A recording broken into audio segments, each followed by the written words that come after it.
Good morning and welcome to today's Tech Tip. Today I'm going to talk about Google Documents, and this is happening within Google Docs, Google Sheets, Google Slides.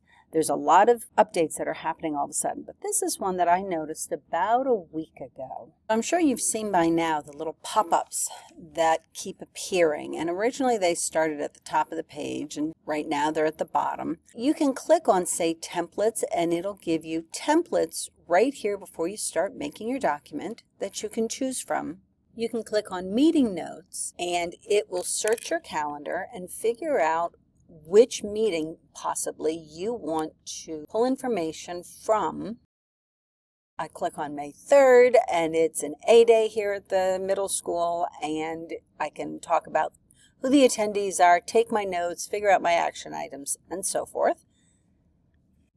There's also an option for an email draft. So when you click on that, you get the whole prompting for the email. So if I click on person, I can choose or I can type in who I want to send an email to, whether I want to CC, BCC, or whatever.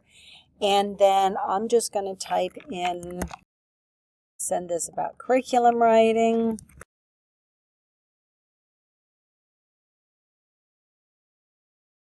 As you can see, I can attach meeting notes.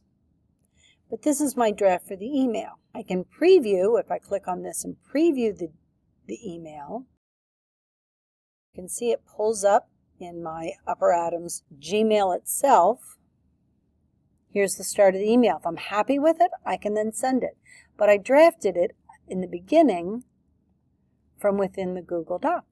And then there obviously is more. So there's a whole bunch of things that you can do right from within Google Docs.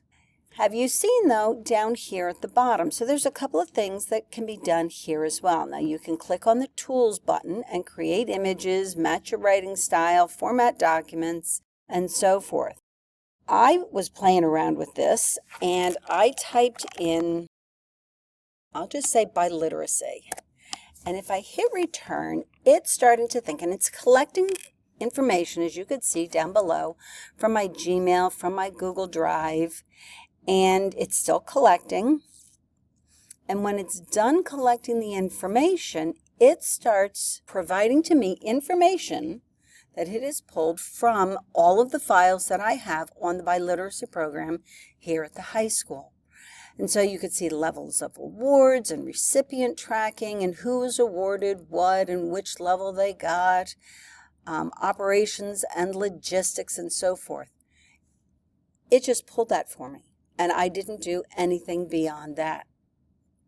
If I go to a new Google Doc, I'll just add this blank Google Doc here. If I ask it questions on, say, artificial intelligence, let's see what it can do with artificial intelligence. I'm going to speed this up a little bit. So you can see it's still producing, but it has pulled in artificial intelligence strategy, implementation brief, an executive summary, core intelligences, educational impact, pros and cons, and this is all information, again, that it has pulled simply from my Gmail and my Google Drive here at school. So this gives me a good starting point to further my research, to pull together a report, to send an email, what have you. So I just thought this was interesting. Give it a try with some of your interesting topics or projects that you're working on, or if you're rewriting curriculum over the summer. See what this will pull up for you to give you at least a starting point on your next endeavor. And that is today's Tech Tip.